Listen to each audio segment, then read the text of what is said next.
नमस्कार, DD news में आपका स्वागत है। मैं हूं चंद्रशेखर जोशी और आइए सबसे पहले आपको दिखाते हैं इस वक्त की हेडलाइंस। कल होगा पूर्व प्रधानमंत्री डॉक्टर मनमोहन सिंह का अंतिम संस्कार। पूरे राजकीय सम्मान के साथ होगी विदाई। केंद्रीय कैबिनेट की बैठक में शोक प्रस्ताव पारित। पीएम मोदी ने भारत के विकास में मनमोहन सिंह के अमूल्य योगदान को किया याद।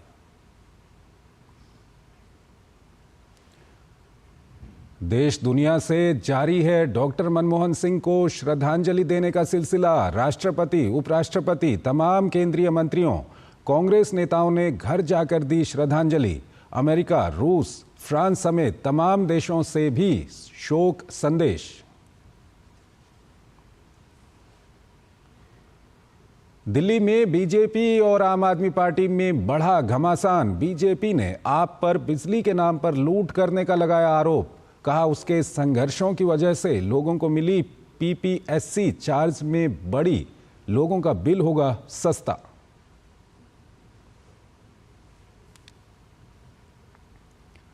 तमिलनाडु के अन्ना विश्वविद्यालय की छात्रा के साथ हुए दुष्कर्म के मामले में बीजेपी का रुख सख्त। राज्य बीजेपी अध्यक्ष अन्नामलाई ने खुद को कोड़े मारकर किया विरोध प्रदर्शन। डीएमके सरकार पर महिला सुरक्षा में विफल रहने का लगाया आरोप।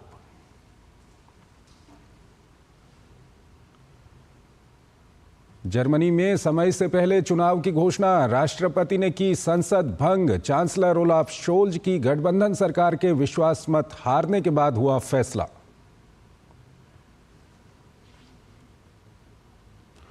और आइए सबसे पहले बात करते हैं पूर्व प्रधानमंत्री स्वर्गीय डॉक्टर मनमोहन सिंह की। उनके निधन से देश भर में शोक की लहर है। एक वित्त मंत्री और प्रधानमंत्री के तौर पर उनकी उपलब्धियों के बीच उनकी सौम्यता, सादगी और ईमानदारी को याद किया जा रहा है।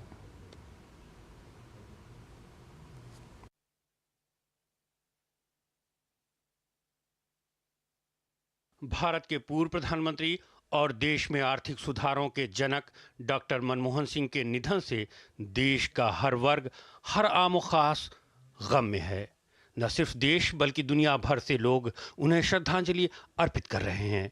एक वित्त मंत्री और प्रधानमंत्री के तौर पर उनकी उपलब्धियों के बीच उनकी सौम्यता, सादगी और ईमानदारी को याद किया जा रहा है।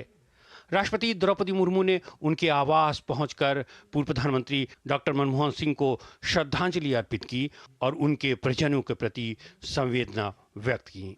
उपराष्ट्रपति जगदीप धनखड़ ने भी पूर्व प्रधानमंत्री मनमोहन सिंह के आवास पर पहुंचकर उन्हें श्रद्धांजलि अर्पित की।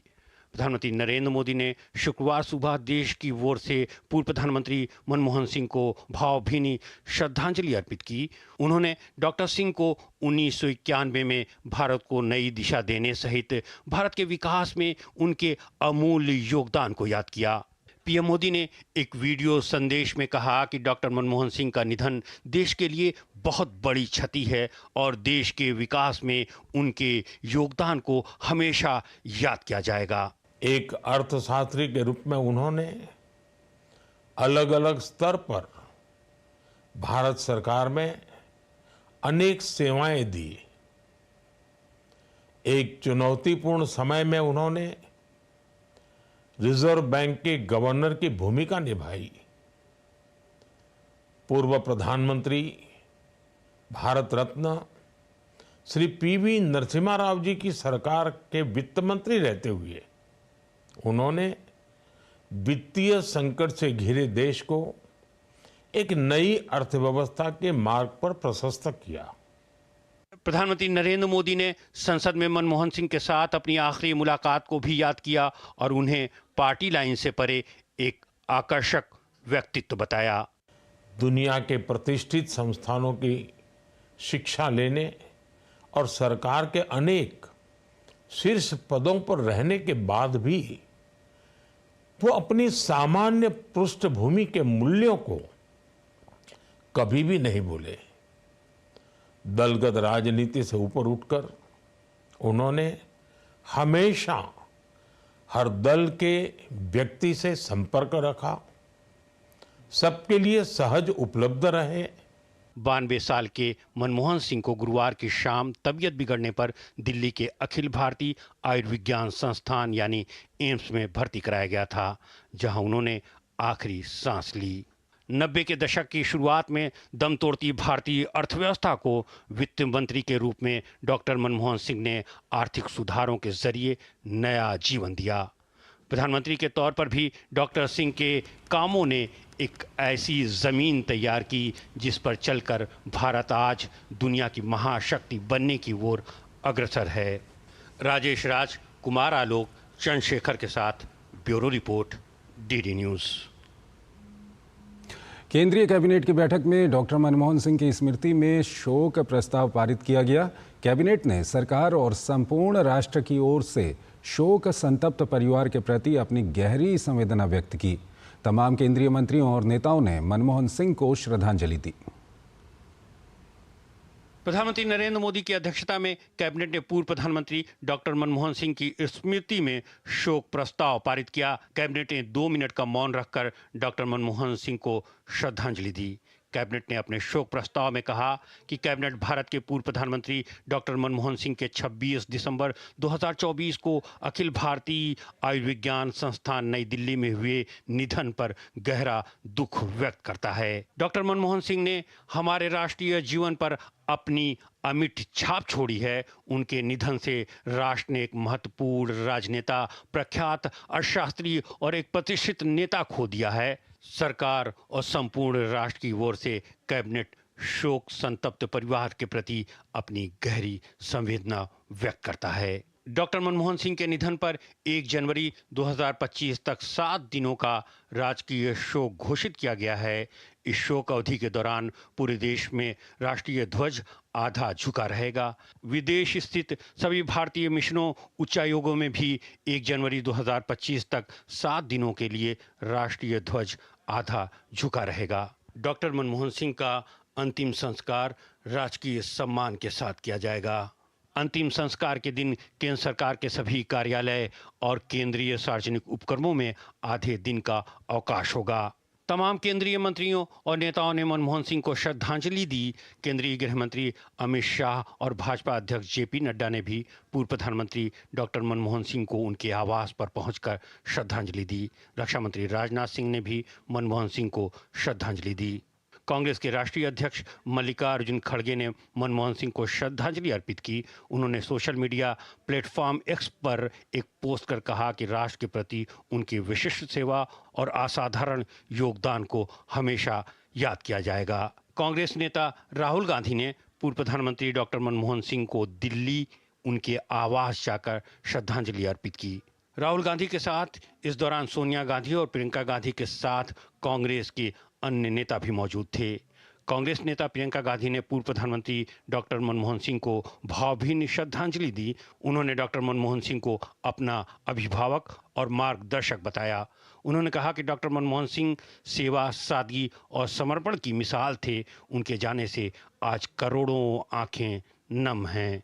शनिवार सुबह 8 बजे से डॉक्टर मनमोहन सिंह का पार्थिव शरीर कांग्रेस मुख्यालय में रखा जाएगा, जहां सुबह 8:30 बजे से 9:30 बजे के बीच लोग उनके अंतिम दर्शन कर सकेंगे। कांग्रेस मुख्यालय से सुबह 9:30 बजे उनकी अंतिम यात्रा शुरू होगी। राजेश राज, कुमार आलोक, चंद्रशेखर के साथ ब्यूरो रिपोर्ट, डीडी न्यूज़।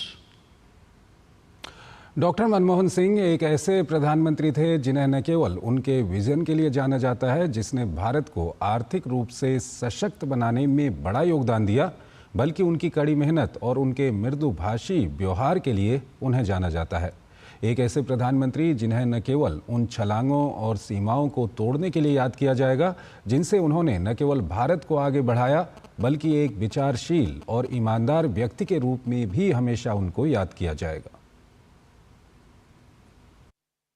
1991 में भारत के नए युग की शुरुआत करने वाले, आर्थिक सुधारों और उदारीकरण के वास्तुकार के रूप में इतिहास में अपना नाम दर्ज करा चुके डॉक्टर मनमोहन सिंह अपनी विनम्रता, कर्मठता और कार्य के प्रति प्रतिबद्धता के लिए हमेशा जाने जाएंगे। बतौर भारत के वित्त मंत्री और प्रधानमंत्री के रूप में उनके द्वारा किए गए आर्थिक सुधारों और सामाजिक कार्यों को हमेशा याद किया जाएगा। पूर्व प्रधानमंत्री डॉक्टर मनमोहन सिंह का जन्म 26 सितंबर 1932 को अविभाजित भारत के पंजाब प्रांत के गाहगांव में हुआ था। 1948 में उन्होंने मैट्रिक की परीक्षा पास की और 1954 में पंजाब विश्वविद्यालय से अर्थशास्त्र से मास्टर डिग्री हासिल की। इसके बाद आगे की पढ़ाई के लिए वे इंग्लैंड चले गए और 1957 में कैम्ब्रिज विश्वविद्यालय से अर्थशास्त्र में प्रथम श्रेणी ऑनर्स के साथ ट्राई पास की डिग्री प्राप्त की। 1962 में उन्होंने ऑक्सफोर्ड विश्वविद्यालय से डीफिल की डिग्री हासिल की। डॉक्टर मनमोहन सिंह ने अपने करियर की शुरुआत पंजाब विश्वविद्यालय चंडीगढ़ में लेक्चरर के रूप में शुरू किया और आगे चलकर अर्थशास्त्र के प्रोफेसर बने। 1969 में Manmohan Singh Delhi school of economics में अंतर्राष्ट्रीय व्यापार के प्रोफेसर भी बने। इस बीच कुछ वक्त के लिए उन्होंने UNCTAD सचिवालय के लिए भी काम किया। भारत के वित्त मंत्री और प्रधानमंत्री बनने से पहले डॉक्टर मनमोहन सिंह ने RBI गवर्नर, योजना आयोग के उपाध्यक्ष समेत वित्त मंत्रालय के अधीन कई पदों पर काम किया। 1971 में मनमोहन सिंह विदेश व्यापार मंत्रालय में आर्थिक सलाहकार बने। वहीं 1972 से 76 तक वे वित्त मंत्रालय के मुख्य आर्थिक सलाहकार रहे। अप्रैल 1980 से सितंबर 1982 तक वे योजना आयोग के सदस्य सचिव और सितंबर 1982 से जनवरी 1985 तक भारतीय रिजर्व बैंक के गवर्नर रहे। 15 जनवरी 1985 से 31 अगस्त 1987 तक वे योजना आयोग के उपाध्यक्ष भी रहे। 1991 में मनमोहन सिंह भारत के वित्त मंत्री बने और उन्होंने 1996 तक इस पद पर कार्य किया। वित्त मंत्री के रूप में उनके द्वारा अर्थव्यवस्था में आर्थिक सुधारों के लिए किए गए काम को पूरी दुनिया ने सराहा। वित्त मंत्री के रूप में उन्होंने अर्थव्यवस्था को नियंत्रण से मुक्त किया, लाइसेंस राज को समाप्त किया, साथ ही टैक्स, विदेशी निवेश और व्यापार में व्यापक बदलाव किए। डॉक्टर मनमोहन सिंह 10 वर्षों तक भारत के प्रधानमंत्री रहे। पहली बार वे 22 मई 2004 को प्रधानमंत्री बने और मई 2009 तक इस पद पर बने रहे। वहीं दूसरी बार वे मई 2009 में देश के प्रधानमंत्री बने और 2014 तक प्रधानमंत्री के रूप में काम किया। प्रधानमंत्री के रूप में उनके कार्यकाल में कई महत्वपूर्ण काम हुए तो कई घोटालों को लेकर के भी खूब चर्चाएं सुनने को मिली। बहुमुखी प्रतिभा के धनी डॉक्टर मनमोहन सिंह अपने जीवन काल में कई पुरस्कारों से भी सम्मानित हुए। 1987 में उन्हें पद्म विभूषण, 2002 में सर्वश्रेष्ठ सांसद और 1994 में वित्त मंत्री के लिए यूरो मनी अवार्ड से सम्मानित किया गया। 3 दशकों से ज्यादा समय तक राज्यसभा के सदस्य रहे मनमोहन सिंह 1998 से 2004 तक राज्यसभा में विपक्ष के नेता भी रहे। कम बोलने की उनकी आदत पर काफी चुटकियां भी ली गईं। उन्होंने अपनी खामोशी पर ताना मारने वालों को जवाब देते हुए शेर पढ़ा था, हजारों जवाबों से अच्छी है मेरी खामोशी, न जाने कितने सवालों की आबरू रखी। और हजारों सवालों के जवाब को खुद में जब्त किए विद्वान राजनेता ने राजनीतिक और सार्वजनिक मंच से विदा लिया और अपने पीछे एक लंबी विरासत छोड़ गए। Bureau report, DD news. पूर्व प्रधानमंत्री डॉक्टर मनमोहन सिंह के आवास पर देश के विभिन्न राजनीतिक दलों के नेताओं ने उन्हें भावभीनी श्रद्धांजलि दी। बड़ी संख्या में राजनीतिक और गणमान्य लोगों सहित आम लोगों ने उन्हें श्रद्धांजलि अर्पित की। पूर्व प्रधानमंत्री डॉक्टर मनमोहन सिंह को देश श्रद्धासुमन अर्पित कर रहा है। बड़ी संख्या में राजनीतिक और गणमान्य लोगों सहित आम सभी ने उन्हें श्रद्धांजलि अर्पित की। सुबह से ही दिवंगत नेता को श्रद्धांजलि देने के लिए उनके निवास पर तांता लगा हुआ है। लोकसभा अध्यक्ष ओम बिरला ने शोक जताते हुए कहा कि समाज के अंतिम व्यक्ति को उनका योगदान हमेशा याद रहेगा। केंद्रीय मंत्री अश्विनी वैष्णव और केंद्रीय मंत्री मनोहर लाल ने पूर्व PM मनमोहन सिंह को श्रद्धांजलि दी। वहीं केंद्रीय मंत्री मनोहर लाल ने पूर्व प्रधानमंत्री डॉक्टर मनमोहन सिंह के निधन पर दुख जताते हुए कहा कि उनकी नीतियों का लाभ देश को आज भी मिल रहा है। केंद्रीय कृषि मंत्री शिवराज सिंह चौहान ने पूर्व प्रधानमंत्री डॉक्टर मनमोहन सिंह के निधन पर शोक जताते हुए कहा कि उनके निधन से आर्थिक सुधारों का एक युग समाप्त हो गया है। प्रधानमंत्री कार्यालय में राज्य मंत्री डॉक्टर जितेंद्र सिंह ने पूर्व प्रधानमंत्री मनमोहन सिंह को श्रद्धांजलि अर्पित करते हुए कहा कि उन्हें एक शालीन राजनेता के तौर पर याद करना मुझे अच्छा लगेगा। उन्होंने आर्थिक सामाजिक क्षेत्र के अंदर बड़े परिवर्तन किए। उनका योगदान देश हमेशा याद रखेगा। केवल अर्थशास्त्री ही नहीं तो एक उदारीकरण की नीति को अपनाने वाले ऐसे देश के प्रधानमंत्री, उनकी नीतियों का लाभ देश को मिल रहा है। अर्थशास्त्र के उद्भट विद्वान, आर्थिक सुधारों के महानायक श्री मनमोहन जी मौन हो गए। उनके जाने से आर्थिक सुधारों के एक युग का अंत हो गया। तो ये हमारे लिए एक तरह के आइडल, एक आदर्श शिक्षक के रूप में इन्हें हम देखते थे। जिस प्रकार से अर्थव्यवस्था को लेकर के उनका योगदान रहा। उत्तराखंड के मुख्यमंत्री पुष्कर सिंह धामी ने खटीमा में पूर्व प्रधानमंत्री डॉक्टर मनमोहन सिंह की फोटो पर पुष्पांजलि अर्पित की। उन्होंने कहा कि पूर्व प्रधानमंत्री डॉक्टर मनमोहन सिंह का निधन हम सभी के लिए एक दुख भरा समाचार है। आंध्र प्रदेश के मुख्यमंत्री चंद्रबाबू नायडू ने भी उन्हें उनके आवास पर पहुंचकर उन्हें श्रद्धा सुमन अर्पित किए। असम के राज्यपाल लक्ष्मण प्रसाद आचार्य ने पूर्व प्रधानमंत्री मनमोहन सिंह के निधन पर शोक व्यक्त करते हुए उनके परिवार के प्रति संवेदना व्यक्त की। सपा अध्यक्ष अखिलेश यादव ने कहा कि उन्होंने देश को आर्थिक रूप से मजबूत किया। डेमोक्रेटिक प्रोग्रेसिव आजाद पार्टी के अध्यक्ष गुलाम नबी आजाद ने दुख जताते हुए कहा कि उन्हें कभी भुलाया नहीं जा सकता। पूर्व प्रधानमंत्री स्वर्गीय मनमोहन सिंह जी का निधन का समाचार सभी के लिए बहुत दुख भरा समाचार है। भगवान से प्रार्थना करते हैं कि भगवान उनको अपने श्री चरणों में स्थान दे। पूरा देश दुखी है। देश के महान अर्थशास्त्री, हमारे प्रधानमंत्री के रूप में भी उन्होंने देश की अद्भुत सेवा करी है। मैं दुखी है, हमारी भी संवेदनाएं हैं पूरे परिवार को, और उनको हमारी बहुत श्रद्धांजलि है। देश के एक अच्छे प्रधानमंत्री के रूप में हमेशा वो याद किए जाएंगे। इतिहास के पन्नों में जरूर चले गए वो, लेकिन वो देश के एक अच्छे प्रधानमंत्री के रूप में हमेशा जाने जाएंगे।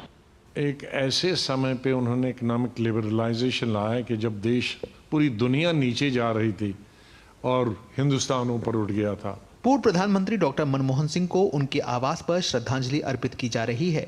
शनिवार को उनके पार्थिव शरीर को कांग्रेस ऑफिस ले जाया जाएगा, जहां लोग श्रद्धांजलि देंगे। Bureau report, DD news. देश ही नहीं, दुनिया से भी डॉक्टर मनमोहन सिंह को श्रद्धांजलि देने का सिलसिला जारी है।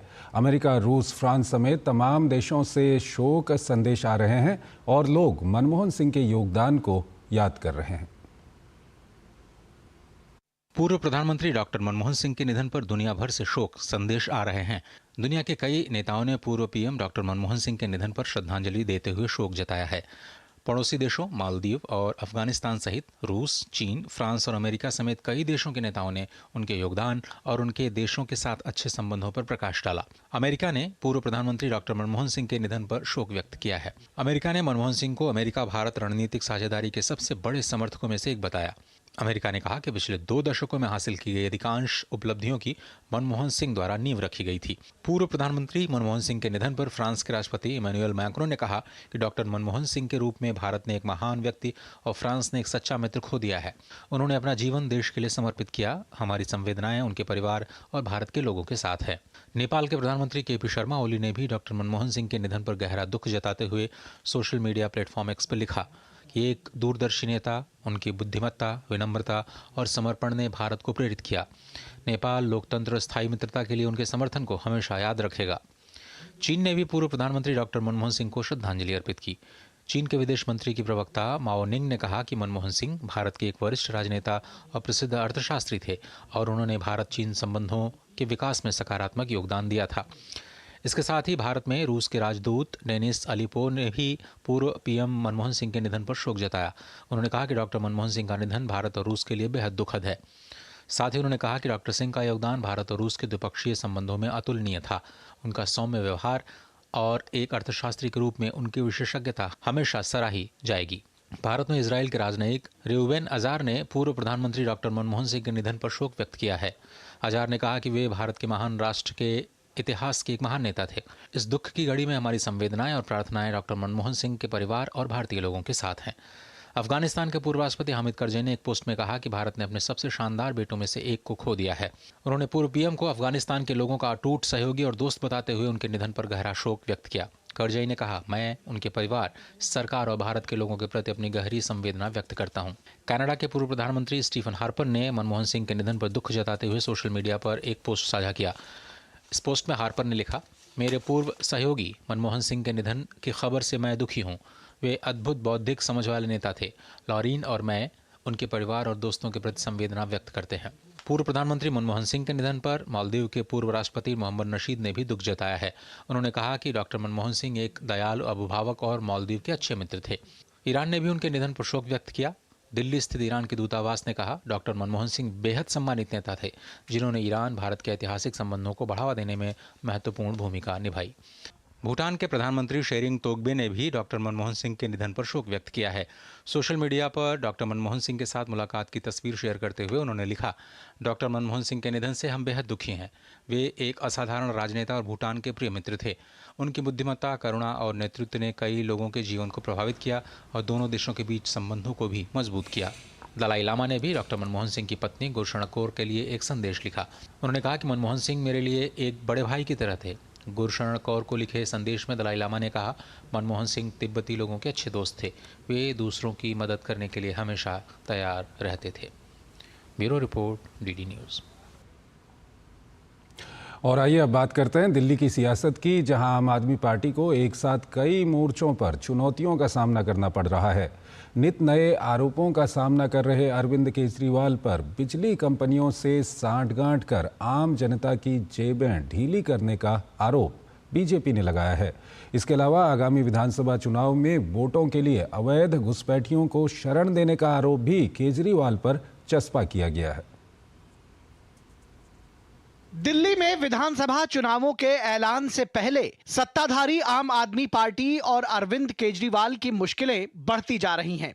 पहले ही दिल्ली में बगैर लागू हुए अस्तित्वहीन योजनाओं में लोगों से फॉर्म भरवाने को लेकर बीजेपी और कांग्रेस के हमलों से हलकान आप सरकार पर अब बिजली कंपनियों से मिली भगत का आरोप लगा है। भाजपा का आरोप है कि दिल्ली के आम लोगों से बिजली की खपत से ज्यादा बिजली का बिल लिया जा रहा है। बीजेपी ने एक प्रेस कॉन्फ्रेंस कर बिजली वितरण कंपनियों द्वारा लगाए जा रहे पावर परचेज एडजस्टमेंट चार्ज यानी पीपीएसी को दिल्ली की जनता से छलावा बताया। इस ऑर्डर के मुताबिक अब दिल्ली में पीपीएसी चार्जेस बीवाईपीएल तो लेता था 38.12%, वो अब 13% पे आ गया है। और बीआरपीएल जो है वो लेता था 36%, वो अब आ गया है 18.19%, मतलब 18% के आसपास। और उसी तरह से टीपीडीडीएल जो 36.33 लेता था वो आ गया है 20.52% पे। अगले बिल में पीपीएसी चार्जेस 50% कम होकर आएंगे। ये भारतीय जनता पार्टी के संघर्ष की जीत है। वीरेंद्र सचदेवा ने कहा कि बीजेपी कार्यकर्ताओं के संघर्ष के बाद डीआरसी का ऑर्डर आया और पीपीएसी चार्ज को कम कर दिया गया है। बीजेपी ने आप सरकार की नाकामियों पर आरोप पत्र जारी करते हुए सिलसिलेवार ढंग से पिछले 10 वर्षों के दौरान सड़क, बिजली, पानी समेत तमाम मुद्दों पर फेल होने और भ्रष्टाचार में आकंठ डूबे होने का आरोप लगाया। भाजपा नेता मनोज तिवारी ने आप संयोजक अरविंद केजरीवाल पर दिल्ली विधानसभा चुनावों में वोटों के लिए अवैध घुसपैठियों को शरण देने का आरोप लगाया। एक मुद्दे पे अरविंद केजरीवाल चुनाव आयोग दौड़ के चले गए कि ये इलीगल घुसपैठियों का वोट कटवा रही है बीजेपी।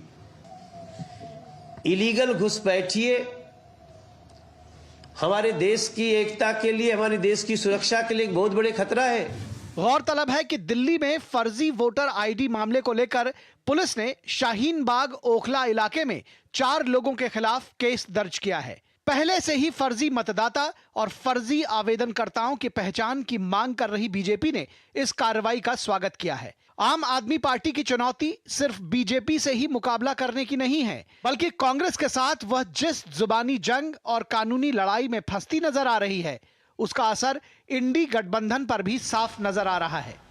जाहिर है इसका असर वोटों पर भी होगा। नाकाम वादों, झूठ की सियासत और भ्रष्टाचार के गंभीर आरोपों से घिरी आम आदमी पार्टी के लिए दिल्ली में बीजेपी और कांग्रेस के साथ त्रिकोणीय संघर्ष एक बड़ी चुनौती है। नई दिल्ली से नीरज सिंह के साथ bureau report, DD news. Delhi की निर्भया जैसा मामला तमिलनाडु में सामने आया है। यहां अन्ना यूनिवर्सिटी में पढ़ने वाली छात्रा से उसी के कैंपस में बिरयानी बेचने वाले एक शख्स ने रेप किया। इस घटना को लेकर लोगों में गुस्सा है और बीजेपी ने इस घटना को लेकर आर पार की लड़ाई का ऐलान कर दिया है। तमिलनाडु के बीजेपी अध्यक्ष के अन्नामलाई ने डीएमके सरकार के खिलाफ विरोध जताने के लिए खुद को कोड़े मारे और कहा कि जब तक डीएमके सरकार हट नहीं जाती तब तक वो सैंडल नहीं पहनेंगे और नंगे पैर चलेंगे। तमिलनाडु में अन्ना विश्वविद्यालय की एक छात्रा के यौन उत्पीड़न को लेकर लोगों में जबरदस्त गुस्सा है, तो बीजेपी का भी विरोध प्रदर्शन जारी है। बीजेपी प्रदेश अध्यक्ष के अन्नामलाई ने इस घटना में न्याय की मांग करते हुए खुद को कोड़े से पीटा।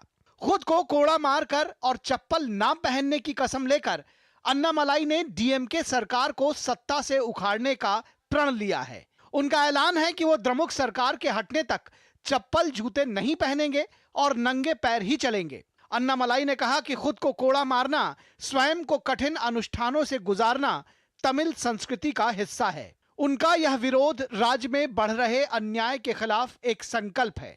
इस बीच पुलिस ने अन्ना यूनिवर्सिटी में रेप के आरोपी 37 वर्षीय ज्ञानशेखरन को गिरफ्तार कर लिया है। आरोपी को डीएमके का पदाधिकारी बताते हुए बीजेपी की ओर से कहा गया कि आरोपी पर दर्जनों आपराधिक मुकदमे दर्ज हैं, लेकिन कभी कार्रवाई नहीं हुई। हालांकि सत्तारूढ़ पार्टी ने आरोपों को खारिज किया है। In the prestigious Anna University in Tamil Nadu, Chennai, the heart of Chennai, a 19-year-old girl was raped. The student, that too in the campus. Absolute lawlessness. The accused who had raped, threatened the girl, has been arrested. Supposed to be a DMK worker in that locality. The higher education minister, Mr. Kovi Sharian, says that it is a personal problem for the girl. How is it? It is in the campus. It is in the government campus. How it has happened? When we question, when we fought against this, BJP people were arrested, BJP workers, leaders were arrested, and they were put behind bars. इस बीच police की कार्रवाई पर भरोसा न जताते हुए Madras high court में CBI जांच की मांग वाली एक याचिका भी डाली गई है। दरअसल पूरे मामले में पुलिस की जांच भी संदेह के घेरे में है। मामला तब सामने आया जब छात्रा ने इसकी पुलिस से खुद शिकायत की थी। बड़ा सवाल है कि हाई प्रोफाइल इलाके में रेप करने का दुस्साहस अपराधी ने कैसे किया? पुलिस की चौकसी और व्यवस्था आखिर क्या कर रही थी? यूनिवर्सिटी कैंपस में हुई इस विभत्स घटना ने दिसंबर महीने में एक और निर्भया की याद ताजा कर दी है। Bureau report, DD news. Kerala में एक बड़ा घोटाला सामने आया है। सूचना केरल मिशन द्वारा किए गए निरीक्षण में पाया गया है कि राज्य सरकार के 1458 कर्मचारी अवैध रूप से विभिन्न सामाजिक कल्याण पेंशन का लाभ उठा रहे थे।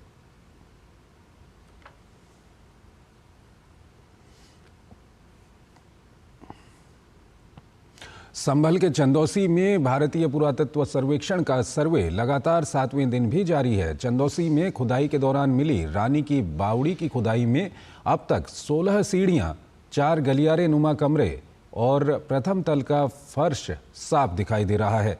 बावड़ी की खुदाई के दौरान सुरक्षा के लिए पीएसी तैनात की गई है। इसकी खुदाई नगर पालिका परिषद के मजदूर मशीन की जगह हाथ से कर रहे हैं ताकि यहां पर मिले स्ट्रक्चर को किसी भी प्रकार का कोई नुकसान न हो। खुदाई में मिली गहरी बावड़ी का संबंध उस राज परिवार से है जिसने बाबर से लड़ाई लड़ी थी। बावड़ी में अब तक कई गलियारे और सुरंगें मिल चुकी हैं। फिलहाल बावड़ी की खुदाई लगातार जारी है और संभल प्रशासन इसकी और अधिक जानकारियां सामने लाने का प्रयास कर रहा है। इस मामले में संभल के जिलाधिकारी राजेंद्र पेंसिया ने कहा कि हमें अब तक 32 तीर्थ और लगभग सभी कुएं मिल गए हैं। बाकी जहां जहां अतिक्रमण है उसको हटाने का काम किया जा रहा है। इसी के अंतर्गत हमें कुल 32 तीर्थ मिल चुके हैं और कुएं लगभग सभी मिल चुके हैं। कोई 1-2 दिशा की दृष्टि से सही नहीं हो रहे हैं। उसके अतिरिक्त भी जो सार्वजनिक स्थल होता था या मंदिर होता था या कोई सराय होती थी उसके पास में भी कुआं होता था, जो जल संरक्षण के भी साधन थे और जल प्राप्त करने के भी साधन थे। उन सभी को किसी न किसी रूप में अतिक्रमित कर दिया गया था या बंद कर दिया गया था। उनको पुनः खुलवा भी रहे हैं, उनका अतिक्रमण दूर करके पुनः उसे जल संरक्षण का प्राकृतिक स्रोत बना रहे हैं। संभल की शाही जामा मस्जिद के दूसरे सर्वे के दौरान हुई हिंसा के बाद जिला प्रशासन लगातार बड़े फैसले कर रहा है। इसी के तहत शाही जामा मस्जिद के सामने पड़े खाली मैदान में पुलिस चौकी बनाने का निर्णय लिया गया। संभल के पुलिस अधीक्षक कृष्ण कुमार बिश्नोई ने कहा कि शांति व्यवस्था बनाए रखने के लिए संभल जिले में नई पुलिस चौकियां खोली जाएंगी। जनपद संबल में जितने भी ऐसी जगह हैं जो हल्के हैं उनको भी चौकी के रूप में परिवर्तित किया जा रहा है। कुछ इंटरवल की डिस्टेंस पे, दूरी पे चौकियां खोली जा रही है। इसमें खगूसराय की चौकी महत्वपूर्ण चौकी है। दीपासराय की जो चौकी पूर्व से चली आ रही है उसको और मजबूत और सुदृढ़ किया जाएगा। और जामा मस्जिद के सामने भी एक चौकी है वो बनाने के लिए, ताकि शांति व्यवस्था से प्रतिदिन उनको निगरानी है वो रखी जा सके। प्रधानमंत्री द्वारा मध्य प्रदेश के खजुराहो में राष्ट्र की प्रथम नदी जोड़ो परियोजना की आधारशिला रखने के बाद ललितपुर में भी जबरदस्त उत्साह दिखाई दे रहा है।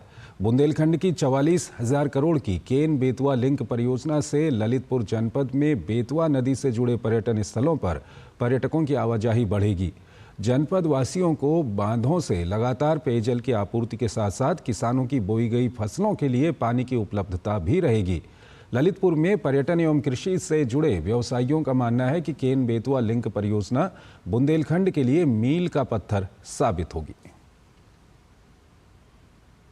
बहुत सारा जो पानी था बाढ़ के रूप में जो है वो यूटिलाइज नहीं हो पाता था, लेकिन अब ऐसे पानी का बिल्कुल बहुत अच्छे से उपयोग हो पाएगा और दोनों प्रदेशों के लाखों किसानों को इस महत्वपूर्ण परियोजना का लाभ मिलेगा। तो बहुत लाभ होने वाला है, क्योंकि जाखलोन पंप कैनाल से हमारे गोविंद सागर बांध को इसी बेतवा केन लिंक परियोजना के माध्यम से पेयजल के लिए पानी आने वाला है। तो जब ये प्रोजेक्ट तैयार होगा तो वहाँ बंदरगुड़ा में पर्यटन की अपार संभावनाएं रहेंगी। और आइए अब बात करते हैं देश की अर्थव्यवस्था की। वित्त मंत्रालय ने अपनी मासिक समीक्षा में उम्मीद जताई है कि देश की अर्थव्यवस्था तेजी से आगे बढ़ रही है और आने वाले साल में इसमें और तेजी आने की उम्मीद है। वित्त मंत्रालय ने अपनी मासिक समीक्षा में भरोसा जताते हुए कहा है कि वित्त वर्ष 2025 में भारत की अर्थव्यवस्था करीब 6.5% की दर से बढ़ेगी। इसमें वित्त वर्ष 2047 से 48 तक विकसित भारत के लक्ष्य को प्राप्त करने के लिए भारत के राजकोषीय दायित्व ढांचे में सुधार के महत्व पर भी जोर दिया गया। मांग पक्ष के बारे में इसमें कहा गया है कि ग्रामीण मांग मजबूत बनी हुई है, शहरी मांग बढ़ रही है। अक्टूबर-नवंबर 2024 में यात्री वाहनों की बिक्री में सालाना आधार पर 13.4% की वृद्धि हुई। घरेलू हवाई यात्री यातायात में मजबूत वृद्धि दर्ज की गई। रिपोर्ट के अनुसार आरबीआई ने वित्त वर्ष 2024-25 के लिए उपभोक्ता मूल्य सूचकांक आधारित मुद्रास्फीति 4.8% रहने का अनुमान जताया है, जबकि तीसरी तिमाही में इसके 5.7% और चौथी तिमाही में 4.5% रहने का अनुमान लगाया गया है। हालांकि जुलाई सितंबर की तिमाही में रियल जीडीपी वृद्धि दर घटकर 5.4% रह गई, जबकि पिछली तिमाही में यह 6.7% थी। हालांकि वित्त मंत्री ने साफ किया था कि ये गिरावट अस्थायी है और आने वाली तिमाही में ये और बढ़ेगी। इस बीच वित्त मंत्री ने अपनी वार्षिक समीक्षा में कहा कि पुनर्पूंजीकरण और बैंकों में सुधार लागू करने की सरकार की नीति के कारण भारत के बैंकिंग सेक्टर की स्थिति काफी अच्छी हुई है। इस वजह से बैंकों के एनपीए यानी नॉन परफॉर्मिंग एसेट में बड़ी गिरावट देखने को मिली है। साथ ही मुनाफा रिकॉर्ड स्तर पर पहुंच गया है। वित्त मंत्री ने बताया कि शेड्यूल कमर्शियल बैंकों का ग्रॉस एनपीए मार्च 2018 के 11.18% के उच्चतम स्तर से घटकर जून 2024 में 2.67% यानी 4.75 लाख करोड़ रुपए हो गया है। सरकारी क्षेत्र के बैंकों का ग्राफ एनपीए मार्च 2018 के 14.58% के उच्चतम स्तर से घटकर जून 2024 में 3.32% यानी 3.29 लाख करोड़ रुपए हो गया है। सभी सरकारी बैंकों ने वित्त वर्ष 2023-24 में अब तक का सबसे अधिक 1.41 लाख करोड़ रुपए का मुनाफा दर्ज किया है, जो कि वर्ष 2022-23 में 1.05 लाख करोड़ रुपए था। सरकारी बैंकों ने वित्त वर्ष 2023-24 में शेयरधारकों को 27,830 करोड़ रुपए का डिविडेंड दिया है। इसमें सरकार की हिस्सेदारी 18,013 करोड़ रुपए थी। वित्त मंत्रालय का कहना है कि सरकार गुणवत्तापूर्ण व्यय में सुधार, सामाजिक सुरक्षा को मजबूत करने और वित्त वर्ष 2025-26 में राजकोषीय घाटे को जीडीपी के 4.5% तक कम करने पर ध्यान केंद्रित करना जारी रखेगी। देश में शुद्ध प्रत्यक्ष कर संग्रह, जिसमें कॉरपोरेट कर और व्यक्तिगत आय शामिल है, 15.4% से बढ़कर 12.1 लाख करोड़ रुपए हो गया। इसी तरह बढ़ती आर्थिक गतिविधियों के कारण जीएसटी संग्रह में भी शानदार वृद्धि हुई है। कम राजकोषीय घाटे का मतलब है कि सरकार को कम उधार लेना पड़ता है, जिससे बड़ी कंपनियों के लिए बैंकिंग प्रणाली में उधार लेने और निवेश करने के लिए अधिक पैसा बचता है। इससे बदले में उच्च आर्थिक विकास दर और आर्थिक नौकरियों के अवसर पैदा होते हैं। इसके अलावा कम राजकोषीय घाटा मुद्रास्फीति दर को भी नियंत्रित रखता है, जिससे अर्थव्यवस्था को स्थिरता मिलती है। Bureau report, DD news. शहरी और ग्रामीण स्तर पर लोगों के जीवन में निरंतर सुधार आ रहा है। नवीनतम घरेलू उपभोग व्यय सर्वेक्षण के मुताबिक ग्रामीण और शहरी भारत में असमानताओं में कमी आ रही है, जबकि समृद्धि की दर लगातार बढ़ रही है। ग्रामीण उपभोग की यदि बात की जाए तो प्रति व्यक्ति मासिक खर्च जो 2011-12 में 1,430 रुपये था, वो 2023-24 में बढ़कर 4,122 रुपये हो गया। सर्वेक्षण के मुताबिक ग्रामीण उपभोग में 188% की वृद्धि दर्ज की गई है। शहरी परिवार भी इसमें पीछे नहीं है। शहरों में प्रति व्यक्ति औसत मासिक खर्च जो 2011-2012 में 2,630 रुपये था, वो 2023-24 में बढ़कर 6,996 रुपये हो गया है, जो कि शहरों में प्रति व्यक्ति औसत मासिक खर्च में 166% की मजबूत वृद्धि को दिखाता है। सर्वेक्षण के मुताबिक शहरी उपभोग नई ऊंचाइयों पर पहुंच रहा है। गुणांक जो 2011-12 में 0.36 था, वो 2023-24 में घटकर 0.28 हो गया, जो शहरी क्षेत्रों में कम होती असमानता का संकेत देता है। ग्रामीण उपभोग भी नई ऊंचाइयों पर पहुंच रहा है। गिनी गुणांक 2011-12 में 0.28 से घटकर 2023-24 में 0.23 हो गया, जो अधिक न्याय संगत ग्रामीण उपभोग पैटर्न को दर्शाता है। सर्वेक्षण में बताया गया है कि ग्रामीण और शहरी क्षेत्रों में विभाजन काफी हद तक कम हुआ है।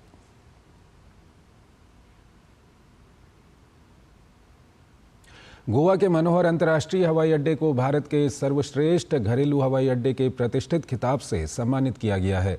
गोवा में ये airport GMR international airport limited द्वारा विकसित और संचालित किया जाता है। ये पुरस्कार ट्रैवल प्लस लीजर इंडिया और साउथ एशिया ने दिया है। ये पुरस्कार नई दिल्ली स्थित ITC मौर्य में आयोजित एक समारोह में दिया गया। देश भर के सभी हवाई अड्डों को विशेष रूप से हवाई अड्डे तक पहुंच, चेक इन, सुरक्षा प्रक्रिया, हवाई अड्डे पर रेस्तरां, शॉपिंग क्षेत्र और हवाई अड्डे के डिजाइन के मानदंडों पर रेट किया गया था।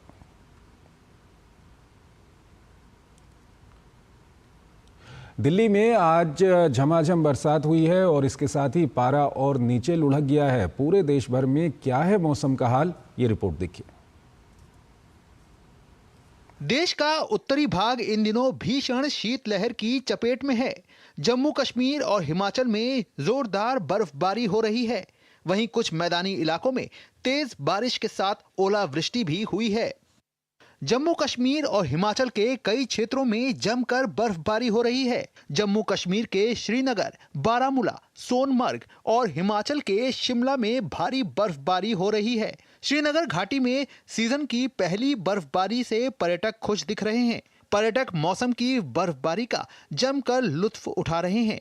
पुलवामा भारी बर्फबारी के बाद बर्फ की चादर से ढका हुआ है और बच्चे बर्फबारी में खेलते नजर आ रहे हैं। वहीं गांदरबल जिले के सोनमर्ग में ताजा बर्फबारी हुई है, जिससे लोग काफी खुश दिख रहे हैं।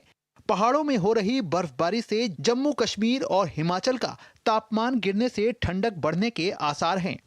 हिमाचल प्रदेश में बर्फबारी और शीतलहर का प्रकोप जारी रहेगा। भारतीय मौसम विभाग ने अगले 24 घंटों के दौरान राज्य में बर्फबारी और ठंड की स्थिति का ऑरेंज अलर्ट जारी किया है। पिछले 24 घंटों के दौरान हिमाचल प्रदेश में 6 जिलों में भारी बारिश और बर्फबारी हुई है, जिसमें लाहौल स्पीति, चंबा, कांगड़ा, कुल्लू, शिमला और किन्नौर शामिल है, जहां सुबह से ही मौसम में काफी बदलाव देखने को मिला है। सुबह से ही जो निचले मैदानी इलाके हैं वहाँ पे हल्की बारिश का दौर चालू हो चुका है। उसी के साथ जो हमारे मिड हिल्स हैं और हाई हिल्स हैं वहाँ पे भी लगभग आज दोपहर के आसपास से बर्फबारी जो है चालू हो चुकी है, जिसमें मुख्य रूप से जो हमारा अभी जो बर्फबारी है वो हमारा लाहौल स्पीति, चंबा, कांगड़ा और कुल्लू के भी ऊंचाई वाले स्थानों के साथ साथ पूर्वी हिमाचल प्रदेश में मुख्य रूप से शिमला जिले में, सिरमौर, इन सब क्षेत्रों में अभी भी चल रही है। वहाँ पे दिल्ली एनसीआर के कई इलाकों में तेज हवाओं के साथ साथ भारी बारिश हो रही है, जिससे तापमान में गिरावट दर्ज की गई है। महानगर के कई इलाकों में बारिश का पानी इकट्ठा होने से लोगों को काफी परेशानी भी हो रही है। Bureau report, DD news. Mahakumbh में आने वाले भक्तों को स्वच्छ और स्वस्थ भोजन उपलब्ध कराने के लिए तैयारियों को अंतिम रूप दिया जा रहा है। प्रयागराज में जिला प्रशासन ने भारतीय खाद्य सुरक्षा और मानक प्राधिकरण FSSAI और उत्तर प्रदेश खाद्य सुरक्षा विभाग के साथ मिलकर 2100 स्ट्रीट फूड विक्रेताओं को प्रशिक्षण दिया। Motilal Nehru national institute of technology के सभागार में स्ट्रीट फूड विक्रेताओं के लिए आयोजित एक दिवसीय फास्टैग प्रशिक्षण कार्यक्रम में व्यक्तिगत स्वच्छता, खाद्य प्रबंधन, खाना पकाने के तरीके और अपशिष्ट प्रबंधन समेत कई आवश्यक विषयों को शामिल किया गया। प्रशिक्षण के दौरान स्ट्रीट फूड विक्रेताओं को हाइजीन किट्स भी बांटी गई, जिनमें एप्रॉन, ग्लव्स, हेडगियर और स्ट्रीट फूड वेंडर्स मैनुअल शामिल है। वहीं महाकुंभ मेले को लेकर युद्ध स्तर पर तैयारियां जारी हैं। किसी भी आपदा से निपटने के लिए हर संभव कोशिश की जा रही है। इसे लेकर महाकुंभ मेला क्षेत्र में आज लोगों को आग से बचाने, आग लगने पर आग बुझाने और अग्निकांड से पीड़ित का इलाज कराने तक का अभ्यास किया गया। अग्निशमन विभाग, NDRF, पुलिस और स्वास्थ्य विभाग की टीम ने ये फायर मॉक ड्रिल की।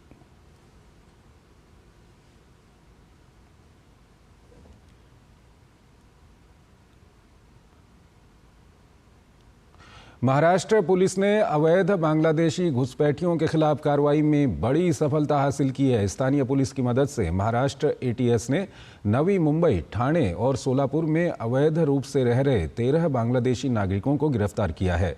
ATS ने गिरफ्तार बांग्लादेशियों के पास से फर्जी आवासीय दस्तावेज को जब्त कर लिया है और मामले की जांच कर रही है। महाराष्ट्र ATS ने ये गिरफ्तारी अवैध प्रवासियों के खिलाफ चलाए जा रहे विशेष अभियान के तहत की है।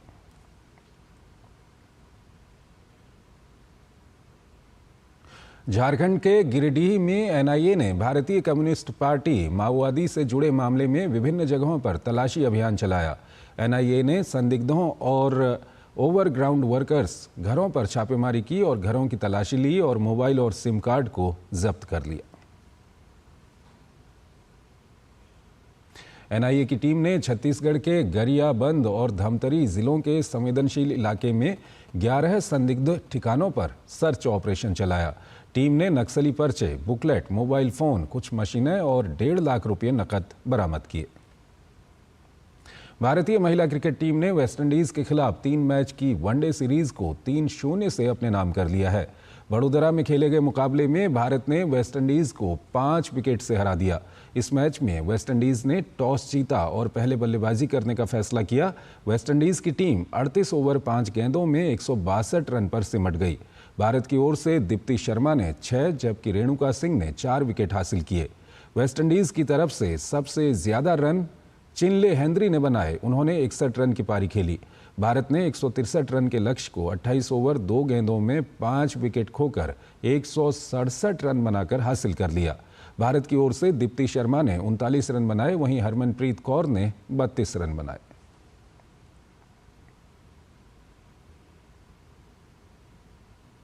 बॉर्डर गावस्कर ट्रॉफी सीरीज के तहत मेलबर्न में खेले जा रहे चौथे टेस्ट मुकाबले के दूसरे दिन का खेल खत्म होने तक भारत ने अपनी पहली पारी में 5 विकेट के नुकसान पर 164 रन बना लिए हैं।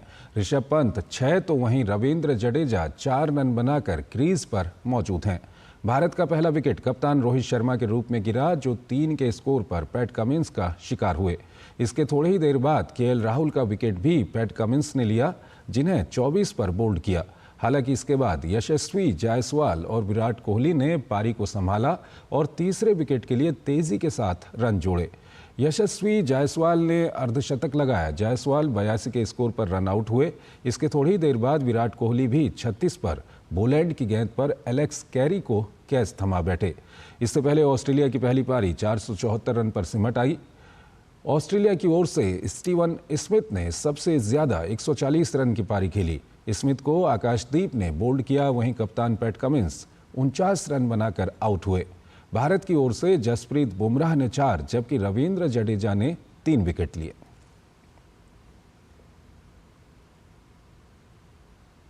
भारतीय कप्तान रोहित शर्मा ऑस्ट्रेलियाई दौरे पर बल्ले से खामोश ही नजर आ रहे हैं, जिसका सीधा असर टीम इंडिया के प्रदर्शन पर भी दिख रहा है। तो आखिरकार रोहित का ये खराब फॉर्म कब से है और पिछली कुछ पारियों में उनका क्या कुछ रिकॉर्ड है, जानते हैं इस रिपोर्ट में।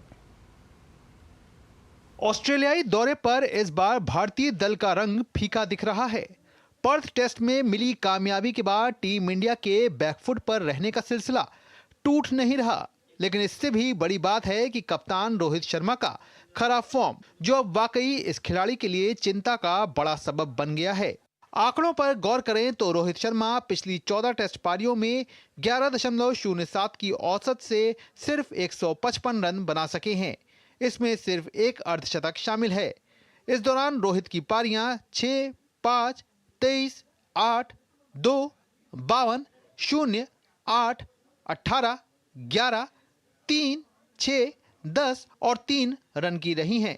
रोहित ने इस सीरीज में 6 पारियों में 11.50 की औसत से 51 रन बनाए हैं। रोहित ने इससे पहले न्यूजीलैंड के खिलाफ भी 3 टेस्ट मैचों की सीरीज में भी कुछ खास नहीं किया था। वो 6 पारियों में सिर्फ 93 रन बना पाए थे। रोहित की कप्तानी भी पिछले 2 सीरीज से सवालों के घेरे में है। वहीं ऑस्ट्रेलियाई कप्तान पैट कमिंस के खिलाफ भी रोहित शर्मा का बल्ला खामोश रहा है।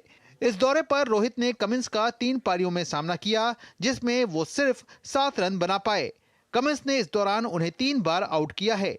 रोहित का कमिंस के खिलाफ औसत 2.3 का रहा है। वहीं कमिंस के खिलाफ रोहित के ओवरऑल टेस्ट रिकॉर्ड की बात करें तो रोहित ने कुल 13 पारियां खेली हैं। इस दौरान 199 गेंदों का सामना किया है और 127 रन बनाए हैं, जबकि कमिंस ने उन्हें 7 बार आउट करने में सफलता हासिल की है। ऑस्ट्रेलियाई कप्तान के खिलाफ भारतीय कप्तान का औसत 18.14 का रहा है। जाहिर तौर पर रोहित शर्मा के खराब फॉर्म का असर टीम इंडिया के प्रदर्शन पर भी दिख रहा है। Sports desk, DD news. आपको दिखाते हैं फटाफट अंदाज में। प्रधानमंत्री नरेंद्र मोदी ने वैश्विक ऑटोमोटिव उद्योग की प्रसिद्ध हस्ती ओसामू सुजुकी के निधन पर दुख व्यक्त किया। प्रधानमंत्री ने उन्हें श्रद्धांजलि देते हुए सोशल मीडिया हैंडल एक्स पर लिखा, ओसामू सुजुकी के दूरदर्शी कार्य ने गतिशीलता की वैश्विक धारणाओं को नया आकार दिया और उनके नेतृत्व में सुजुकी मोटर कॉरपोरेशन एक वैश्विक पावर हाउस बन गया। मध्य प्रदेश के परिवहन विभाग के पूर्व कांस्टेबल सौरभ शर्मा के पास करोड़ों की संपत्ति का खुलासा होने के बाद अब शिकंजा कसता जा रहा है। शुक्रवार को प्रवर्तन निदेशालय की टीम ने सौरभ शर्मा के भोपाल स्थित कार्यालय और आवास पर दबिश दी। ईडी के अधिकारी दोनों ठिकानों पर तलाशी अभियान चला रहे हैं। सौरभ शर्मा को कई राजनेताओं का करीबी बताया जाता है। पंजाब के बठिंडा में यात्रियों से भरी एक बस हादसे की शिकार हो गई। हादसे में 8 लोगों की मौत हो गई। प्रधानमंत्री नरेंद्र मोदी ने पंजाब के बठिंडा में हुई बस दुर्घटना में लोगों की मृत्यु पर दुख जताया। प्रत्येक मृतक के परिजनों को प्रधानमंत्री राष्ट्रीय राहत कोष से 2 लाख रुपए की अनुग्रह राशि दी जाएगी। अमेरिका के वीजा मामले में भारतीयों ने सारे रिकॉर्ड तोड़ दिए हैं। अमेरिकी दूतावास ने बताया कि भारत में अमेरिकी मिशन ने 2024 में लगातार दूसरे साल 10 लाख से अधिक गैर अप्रवासी वीजा जारी किए हैं। इसमें रिकॉर्ड संख्या में पर्यटक वीजा शामिल हैं। यह संख्या भारत से अमेरिका यात्रा की बढ़ती मांग को दर्शाता है। विदेश मंत्री डॉक्टर एस जयशंकर अमेरिका के दौरे पर हैं। विदेश मंत्री डॉक्टर एस जयशंकर ने अमेरिका के विदेश मंत्री एंटनी ब्लिंकन से मुलाकात की। एस जयशंकर और एंटनी ब्लिंकन से मुलाकात के दौरान पिछले 4 वर्षों में साझेदारी की प्रगति की समीक्षा की गई। डॉक्टर एस जयशंकर ने कहा कि कई क्षेत्रों में हमारा सहयोग मजबूत हुआ है, साथ ही हमारे संबंधों में सहजता स्तर में भी वृद्धि हुई है। मुझे विश्वास है कि भारत अमेरिका संबंध हमारे आपसी हितों के साथ साथ वैश्विक भलाई को पूरा करेंगे। गोवा के मनोहर पर्रिकर अंतर्राष्ट्रीय हवाई अड्डे को भारत के सर्वश्रेष्ठ घरेलू हवाई अड्डे के प्रतिष्ठित खिताब से सम्मानित किया गया है। गोवा में ये airport GMR international airport limited द्वारा विकसित और संचालित किया जा रहा है। ये पुरस्कार ट्रेवल लीजर इंडिया और साउथ एशिया ने दिया है। और आइए अब अंतर्राष्ट्रीय खबरों की ओर आपको लिए चलते हैं। हमास और हिजबुल्लाह के बाद अब इजराइल ने यमन के हुथियों को भी सबक सिखाना शुरू कर दिया है। इजराइल ने यमन की राजधानी सना में कई सैन्य महत्व के ठिकानों पर हमले किए हैं। ये हमला हुती द्वारा इजराइल पर दागी गई बैलिस्टिक मिसाइल और ड्रोन हमलों के बाद किया गया है।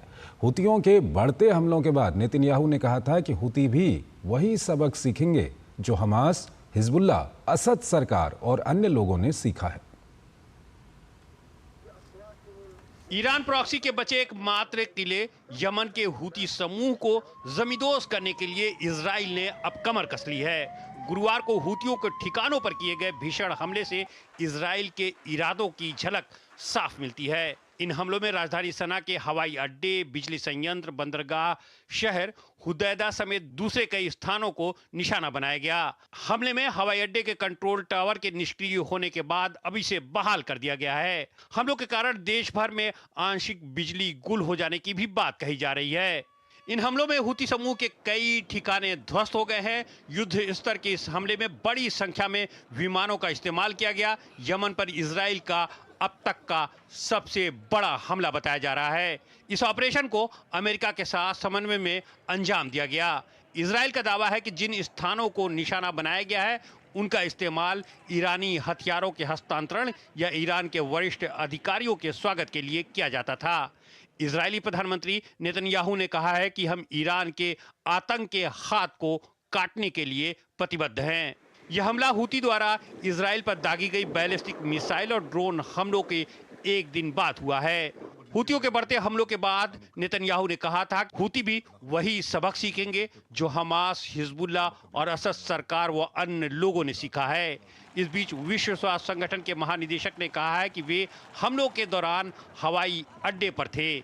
वे संयुक्त राष्ट्र के कर्मचारियों की रिहाई के लिए बातचीत करने के लिए यमन में थे, जिन्हें वहां हिरासत में लिया गया था।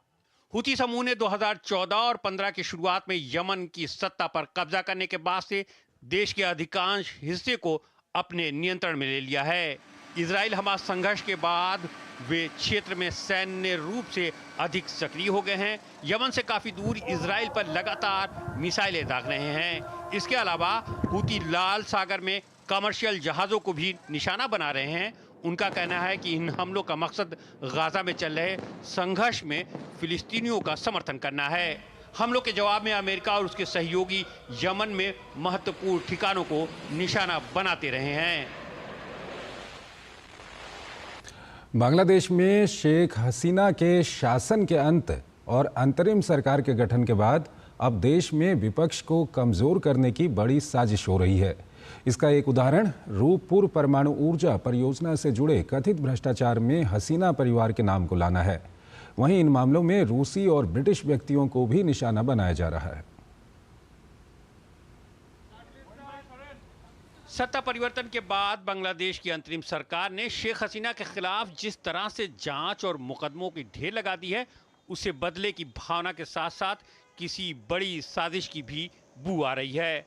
हाल में जिस तरह से उन्हें और उनके परिवार को रूपपुर परमाणु ऊर्जा परियोजना से जुड़े कथित भ्रष्टाचार में घसीटने की कोशिश हुई और फिर रूस का शेख हसीना के पक्ष में डट जाना, ये साफ करता है कि यूनुस प्रशासन किसी और के इशारे पर कहीं और निशाना साध रहा है। रूस की परमाणु ऊर्जा एजेंसी रोसाटॉम ने कहा है कि बांग्लादेश भ्रष्टाचार निरोधक आयोग द्वारा रूपपुर परमाणु ऊर्जा परियोजना को लेकर $5 अरब के कथित भ्रष्टाचार के आरोप इस परियोजना को कलंकित करने का प्रयास है।